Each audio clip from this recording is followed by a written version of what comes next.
Well, here we are. I hope you had a great Thanksgiving. I hope you were able to pull your folks close, to love on some people. I know I did with my mom. We want to jump into this week, and we want to begin where we always begin, and that is with what's happening in Gaza. I just want to call your attention to a report that was recently released by a human rights group organization, the Euro-Mediterranean Human Rights Monitor. And they warned that the U.S. plan for a post-war Gaza may very well impose an unlawful collective imprisonment on the Palestinian population. Now, I bring this up only because I want us to keep our attention on the region, to keep our attention on this situation. I know there's a ceasefire.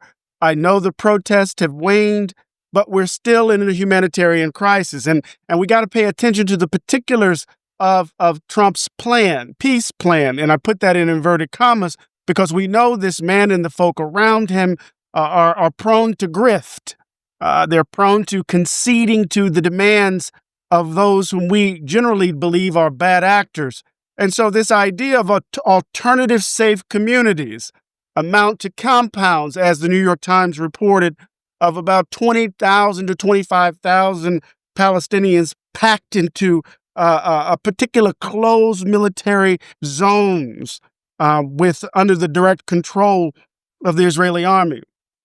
So we have to keep our eyes on this, understand what's happening, the land grab, understand how what was already one of the most densely populated areas in the world, how those folk are being pushed into even more enclosed environment. So let's keep our eye there. But we want to turn our attention to the domestic scene. And there are a couple of stories that I think we need to just pay attention to, that we need to talk about. And of course, there's the story around the bombing of the boats on September 2nd in off the coast of Venezuela. And, the current hot seat that Pete Hegseth seems to be on or sitting in. I want to begin by saying that, this is just wrong. Everything about it is wrong by way of international law, by way of the policies of the U.S. military, by any moral standard. What Pete Hegseth and the U.S. military, what they've done, to my mind, is not only wrong legally, but it's immoral. So you have over 22 strikes, over 84 people killed, and no real serious determination of whether or not the folks were actually drug smugglers or narco traffickers, as they call them. It's funny when you have George Will writing that it's an extraordinary line. He says that Defense Secretary Pete Hegseth seems to be a war criminal without a war. An interesting achievement. This was in his op-ed in the Washington Post entitled "A Sickening Moral Slum of an Administration." He said that he seems to be a war criminal without a war. An interesting achievement. Now, what's interesting is that if he's a war criminal without a war, that means he's a murderer. He's murdered those two persons the two survivors who were clinging to an upsized boat. And before the boat, which was on fire, could be turned over, they struck again, the double tap. It's not a war. Nothing has been approved. We don't understand. We don't know anything about why the U.S. is mobilizing such a massive military force to threaten Venezuela.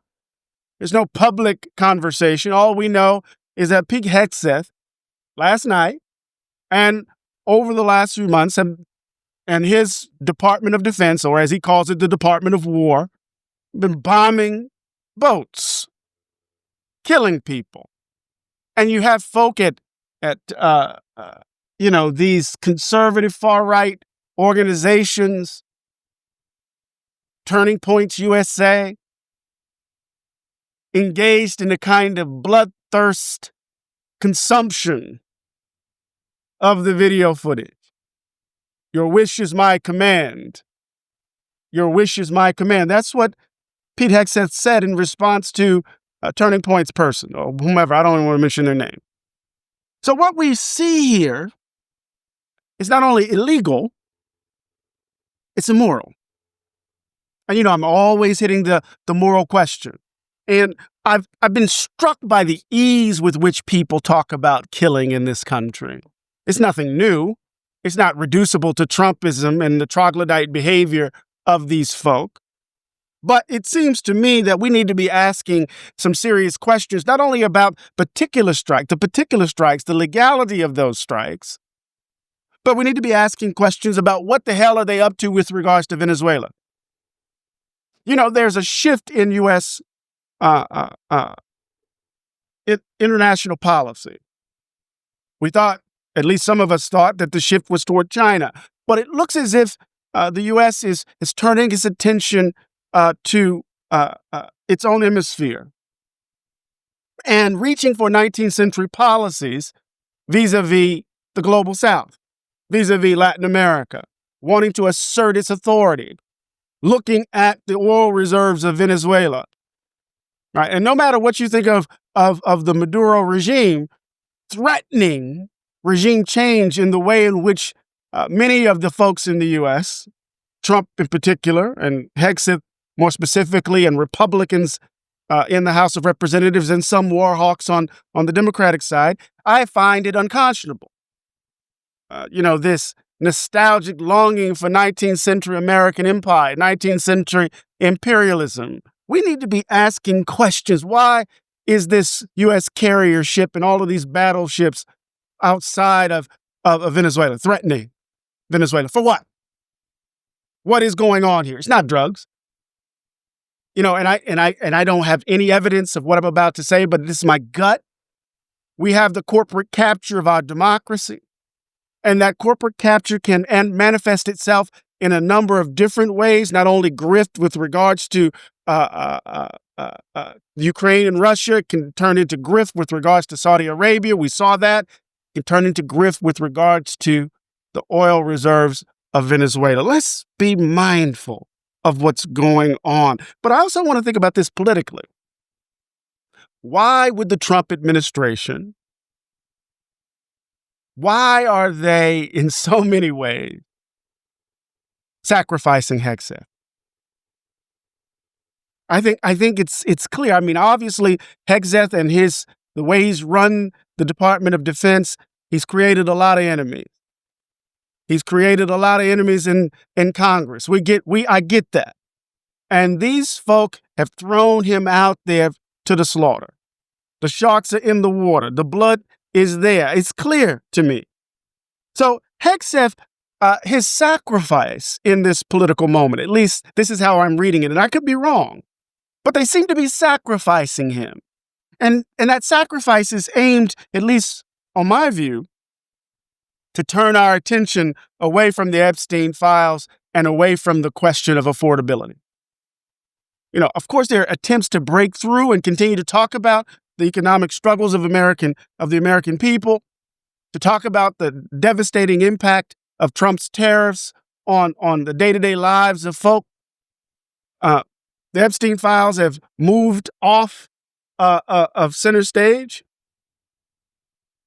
We see Democrats trying to, in some ways, reassert, efforts to engage in efforts once again to save the Obamacare subsidies, but none of that is in full view. We're talking about the legality of the bombing of these boats and the double tap. And Hegseth, as not only he's not a war criminal because there's not a war. The murder of innocents, until they're proven guilty, of innocent folk in international waters, with no regard for international law, with no regard for democratic principles or moral principles, with no regard to the handbook, the U.S. handbook for engaging in war. Murder. So I just want us to understand the two things working at the same time, right? There's the reality of what's happening, right? The question of whether or not this is a legal act or whether or not it was murder, and the broader question about what is the U.S. up to vis-a-vis Venezuela, that we need to be asking hard questions rude questions about what the hell the Trump administration is up to. We need to reject this cosplay of 19th century imperialism. Right? This is scary, y'all. And when you have a desperate figure like Trump who has no moral center, who will lie as easily as he breathes. Yes, I said that again, Breitbart. Who will lie as easily as he breathes. We need to understand that he is willing to do anything to save his own ass. We know that. We know this. You can't be naive about it. So we need to be asking hard questions about what's going on with Venezuela. And then we need to try to figure out what's going on politically here. Why would all of these MAGA folk, all of these Republicans, from the National Review to the Wall Street Journal, across the board, right, suddenly go after Hegseth? Trump seems to be safe here, but they're going after Hegseth, and they're going after Hegseth in spades. I mean, it's intense. Blood is in the water. The sharks are out, as I've said. And I think it's in part to change the narrative, to shift the story, to turn our attention. Remember, as my colleague Chris Hayes talks about, this is an attention economy. And so there's always this effort to kind of grab your attention. And in some ways, it's not to simply, it's in some ways to deform your attention, not to form it, but to deform it. And so we find ourselves not talking about pedophiles anymore, or not talking a little bit less about affordability, and instead focusing on this issue. Now, let's think about this politically as well. We're almost to the holiday season. Ali Vitali made this point today. We're almost in the holiday session. They're about to go on break. And will this story lose steam? Put him out there for a while, divert attention, and then suddenly we're all in the holiday season. I know it's cynical. I know it's a cynical read. But I think we have to be mindful of this. We have to be politically astute, because these are bad actors, y'all. These are bad actors. Now, the other story that caught my attention is the cabinet meeting, and they're Trump falling asleep. Pilot programs that we're putting out there. And if these are going to work, leg up always and make sure that we're paying attention. And we want our workforce to be educated. Global coalition of countries that line up behind the peace deal, behind the border peace. And it's still, every day is a challenge, but it's been driven personally by the president. It's the reason why we're involved in this whole Ukraine-Russia conflict. That's not our war. It's not the president's war. This war started. It never would have happened if you'd been president.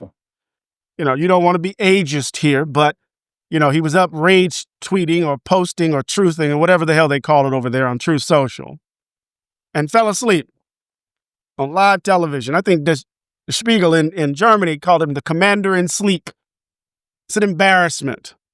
But what struck me, rather, is his were the comments about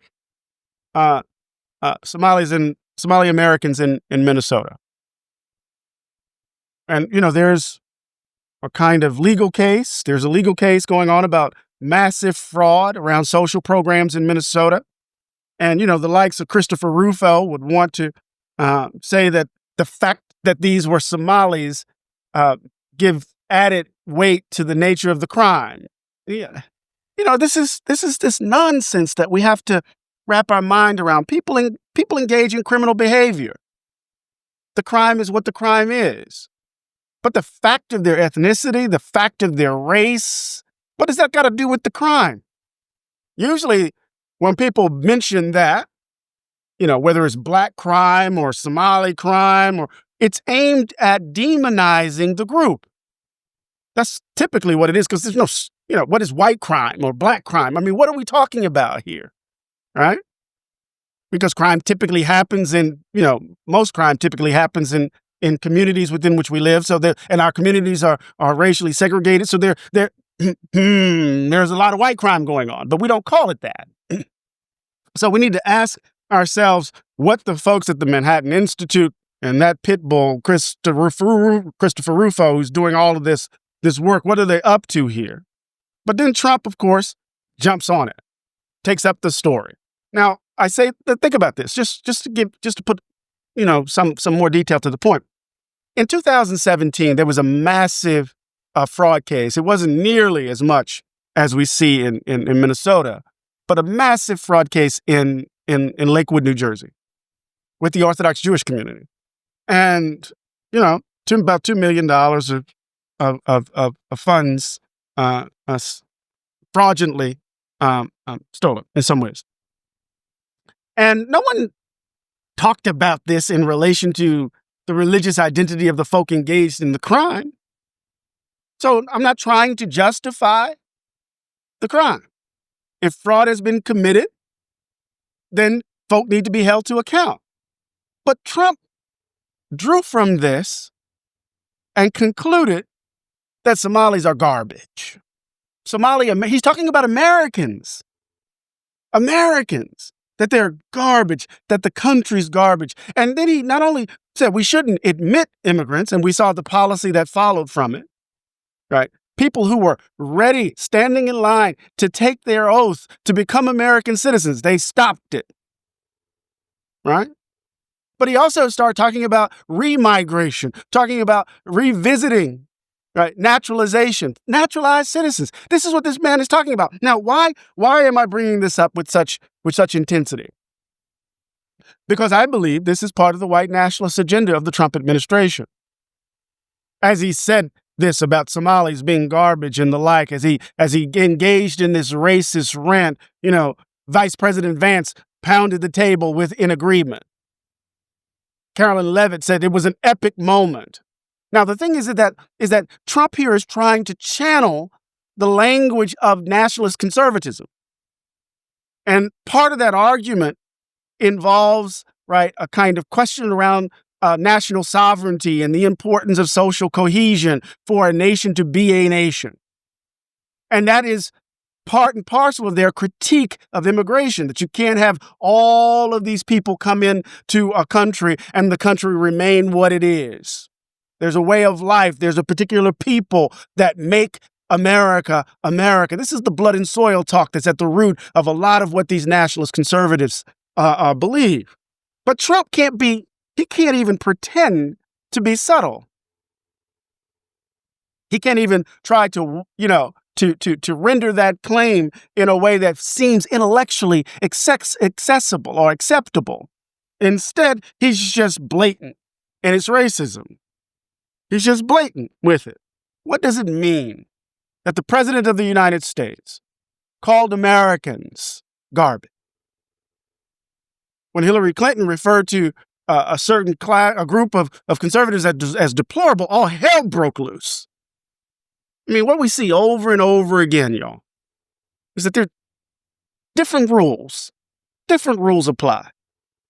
These people believe that they own the United States, that it belongs to them, that they are above the law, that they are above, right, any form of accountability. They believe the country belongs to them, and the rest of us should just simply shut up and be grateful. He called Americans garbage. Called a Congresswoman Omar, garbage. And she said that it was all about what? Avoiding scrutiny. I posted on Substack, The Problem and the Whip. And the argument grew out of something that Frederick Douglass said, that, he described this moment in the context of slavery, that when you had an intemperate child, a child that was throwing a tantrum, the master would say, give the child a whip and go find Jim and Sal. Go find Jim and Sal. And that would calm the child down. In this moment, when Douglass is bringing this up in the context of redemption, in the context of the ugliness of the assault on Reconstruction and the attempt to build, right, a Jim Crow society, in that moment, Douglass has offered us a kind of blueprint to understand how the country uses scapegoats. Whenever the country finds itself in these moments of turmoil, whenever politicians find themselves under the gun, often they reach for the scapegoat and they hand the American the whip. They hand the white American the whip. You know, we are in deep trouble, y'all. The country's in deep trouble. We haven't, I can't believe I'm saying it, but as George Will writes, it is a sickening moral slump of an administration. These people, right? These people have no moral center. My Lord, my Lord. Now, all of this is just two major stories of the week. But, the Supreme Court just yesterday, cleared the way for the Texas gerrymandered map. They did, overruling the district court. And Republicans in 4 states already, Missouri, North Carolina, Ohio, and now Texas, have adopted maps favorable to the Republican Party. Of course, California has done it, Utah, maybe a seat or two. We know what's going on in Virginia, what's been talked about in Maryland. We are in the redistricting wars. Why? Because these folk know that they can't win without cheating. They're fundamentally undermining basic democratic norm. They're undermining the electoral process. If they can't win by elections, they want to cheat. Now, we have to understand this decision by the Supreme Court and keep in mind that court is about to make a decision about the Voting Rights Act in Section 2. The whole map, the whole game is about to change, y'all. And it's not just Donald Trump. We exceptionalize him. We think it's just him. He's the distorting figure. It's like saying it's just the candy bar that caused the spike in your sugar. No, there's something else in the system, the diabetes, that the sugar then spikes. Something else is systemic going on in the political body of the United States. Donald Trump is just, an accelerant. We are in the midst of an all-out assault on American democracy, and we need to understand it. Of course, the court just refused to re-indict Letitia James. There are going to be victories and defeats, but the Supreme Court is captured, in my view. And Justice Kagan was right. He says this sets the stage for violations of the Constitution.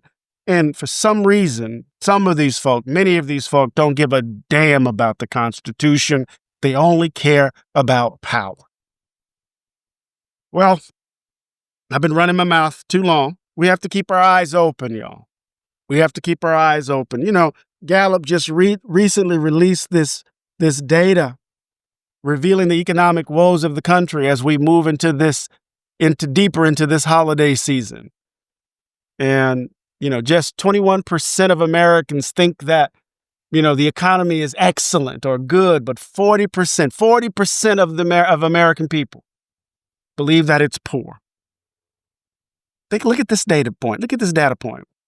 Holiday spending plummeted from just over $1,000 in October to $778 in November. Among low-income Americans, it was just $267, they said.